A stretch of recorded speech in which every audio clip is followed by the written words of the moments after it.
Despite our best efforts to support him, loneliness swooped in and cast an almost permanent shadow over the final chapter of his life.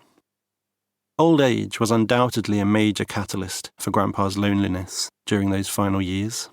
In his book, Being Mortal, the surgeon and author Atul Gawande describes growing old as a continuous series of losses, drawing on Philip Roth's assertion that old age is not a battle, old age is a massacre. In the decade after Grandma's death, I watched Grandpa face that massacre, struggling with the loneliness brought about by those losses. In losing Grandma, he lost the defining, most significant, protective, and meaningful relationship of his life.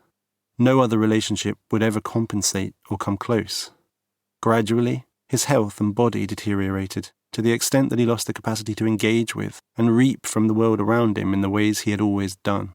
He lost the sense that who he was, what he had accomplished, his narrative, or his identity mattered, and he felt forgotten.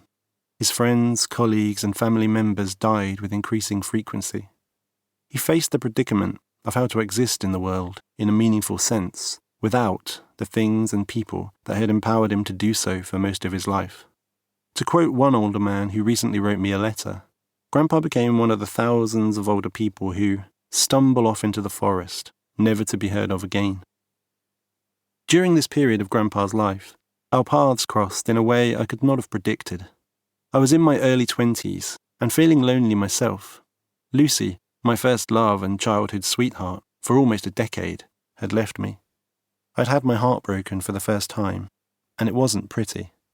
I'd been teaching a university class as a graduate student, and I'd noticed the not-so-subtle blinking red light on my large, not-so-subtle plum-coloured Ericsson R310 mobile phone. I had a few minutes before my class started, so I picked up my phone and looked at the message. It was from Lucy. "You're probably still in bed. I wish I was there with you. I can't wait to sleep with you again," she wrote.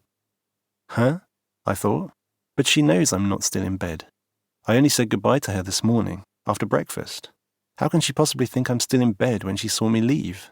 I reasoned. Then it dawned on me that the message wasn't intended for me, and my life as I knew it came crashing down around me in those few minutes before I started teaching that class. I taught the class anyway, and when I got home, our relationship ended, quickly and unforgivingly. I will never forget the moment I showed her the message, like a lawyer presenting her with the indisputable evidence. She looked at it in horror, realized her error, and in an instant, it was as though there was somebody else behind her eyes. I can't explain how I knew, but I could see that all of the love she had ever felt for me had drained out of her and would never return. She was somebody else now, and would never again be the Lucy I knew.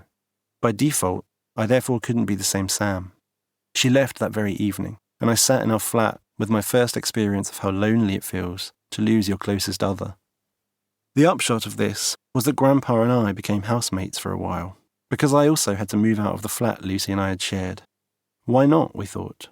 I had nowhere to live. He was rattling around in a big house, mourning Grandma. For different reasons, we'd both lost significant relationships in our lives, and were both feeling very lonely indeed.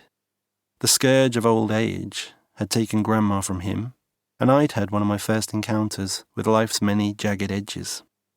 Everything felt grey. What do you expect, I guess, if you put two people at different ends of the lifespan, both in the throes of grief, alone in a house together? I don't know what Grandpa did during the day, but I had to work, and I made the 2-hour round trip every day to teach classes at the university. Grandpa would be waiting for me like clockwork, at the same time every evening. He'd be pacing around the house in his slippers, shirt and tie, and maroon cardigan, looking out of the window, waiting for me to return so that he could begin the part of the day that I know meant an awful lot to him. In truth, he didn't really come alive until around 6:30 p.m. For the most part, our evenings consisted of the same routine. First, we would share a pot of tea and a plate of chocolate digestives in front of the fire in the living room. We sat opposite each other in large, high-backed armchairs. Neither of us ever felt like watching TV because there were too many reminders of people who felt happy, who still had relationship partners, and who we felt simply didn't understand our grief. TV isn't very sympathetic to grief, and Grandpa couldn't stand the idea of watching Countdown on Channel 4 without Grandma. There would be some small talk. Grandpa would ask me about my day, and I'd ask him about